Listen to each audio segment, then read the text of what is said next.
Assalamualaikum warahmatullahi wabarakatuh. Salam sejahtera. Perkenalkan, nama saya Irene Malani Padati dari kelas B. Saya ingin memaparkan atau menjelaskan mind mapping saya, di mana ini merupakan tugas akhir semester dari mata kuliah anatomi, fisiologi, dan genetika, di mana isi dari mind mapping ini ialah materi-materi yang telah diajarkan atau didampingi oleh Ibu Dr. Randa Tatiana Medina MSI selama perkuliahan di semester 1. Pada pertemuan pertama, mempelajari tentang konsep anatomi, fisiologi, dan genetika, di mana anatomi adalah ilmu yang mempelajari susunan tubuh dan hubungan bagian-bagiannya satu sama lain.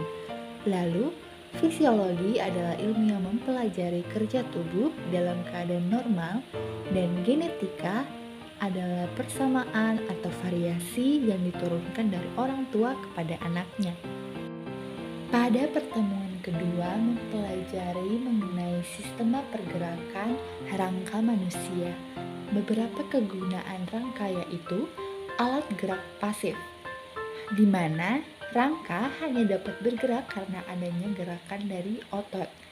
Lalu, rangka memberi bentuk pada tubuh dan rangka sebagai penyangga tubuh manusia. Pada pertemuan ketiga, mempelajari tentang sistema pergerakan otot. Otot adalah jaringan dalam tubuh manusia yang berfungsi sebagai alat gerak aktif yang menggerakkan tulang. Karena dengan adanya otot, maka rangka tubuh manusia dapat digerakkan.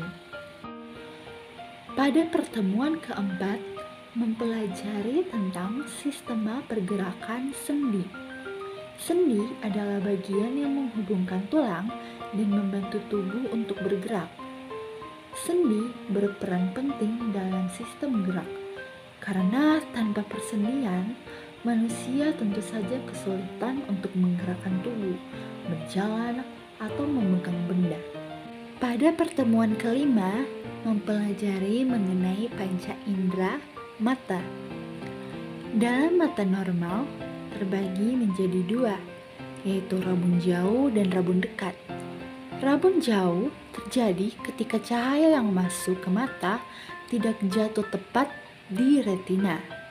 Sedangkan pada rabun dekat, terjadi ketika cahaya yang masuk ke mata jatuh di belakang retina.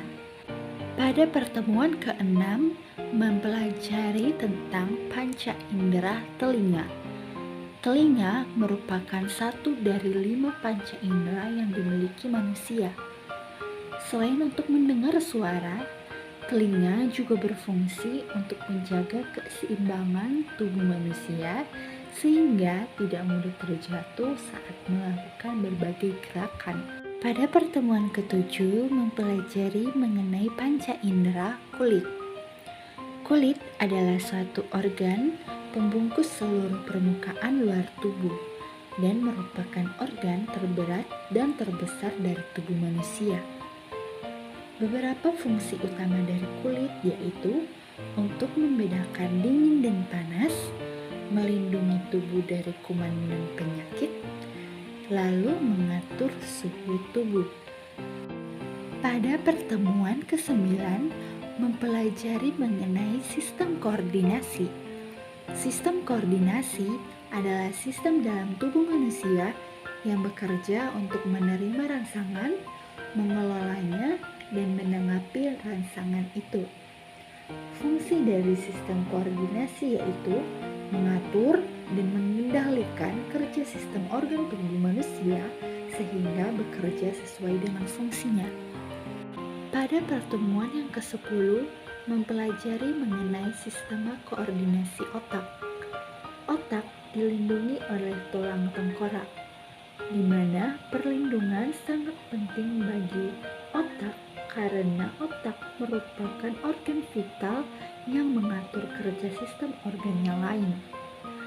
Beberapa struktur otak antara lain, yang pertama bagian otak depan atau frontal lobe, bagian otak depan atas dekat ubun-ubun atau parietal lobe, bagian otak belakang atau occipital lobe, otak kecil atau cerebellum, sumsum lanjutan atau medulla oblongata, dan bagian otak temporal atau temporal lobe.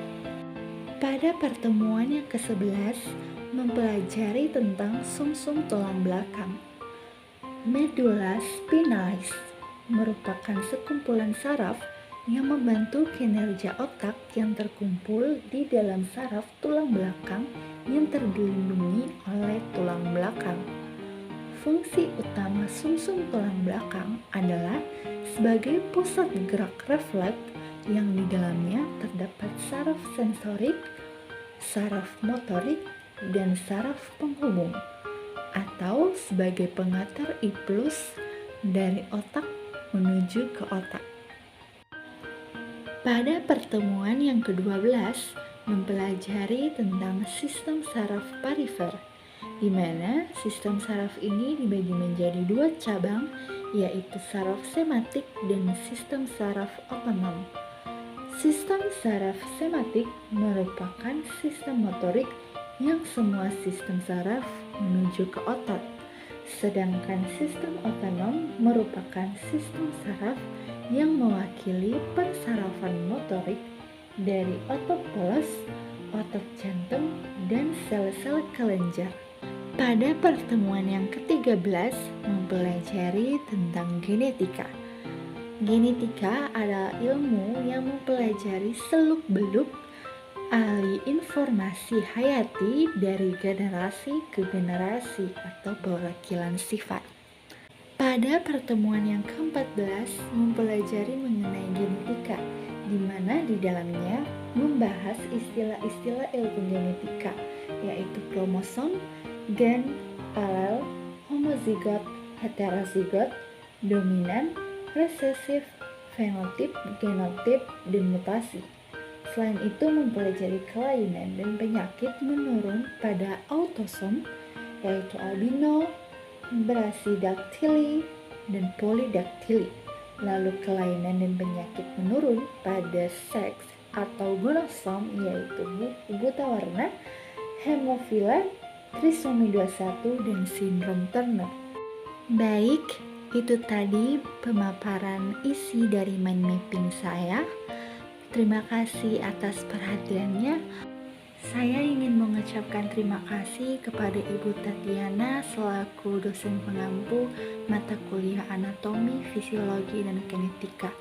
Terima kasih kepada Ibu yang selama ini mengajari kami, memberikan kami banyak ilmu, pemahaman yang baik, yang selalu sabar dalam mengajari kami. Semoga Ibu selalu diberikan kesehatan selalu dan lindungan dari Tuhan Yang Maha Kuasa. Sekian dan terima kasih. Assalamualaikum warahmatullahi wabarakatuh.